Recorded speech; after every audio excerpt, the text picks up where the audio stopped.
দিয়ে দিলাম ঘুমের ওষুধ। বেগুন ধরলেই ঘুম আসবে। এখন শুধু চোর আসার অপেক্ষা। খেলা হবে। ভাবি, তুমি কি খবর শুনেছো? এটা একটা বিপর্যয়।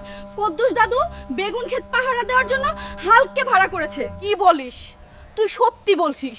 সত্যি ভাবি, 100%। আমি নিজে দেখছি। তাহলে তো নতুন ইদিয়া বের করতে হবে। ভাবি, ওই দেখেন হালকা ঘুমাচ্ছে। আইতেই ঠিক টাইম। চলুন গিয়ে টু বেগ বেগুন নিয়ে সৎকে পড়ি। ও কি? এই দেখি ডিজিটাল চোর।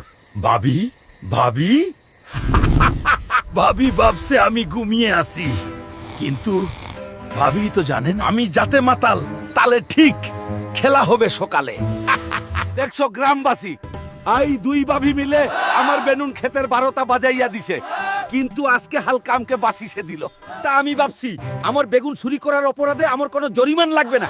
একটা ভাবি হালকার আর একটা আমার। বিশার ডিসমিস।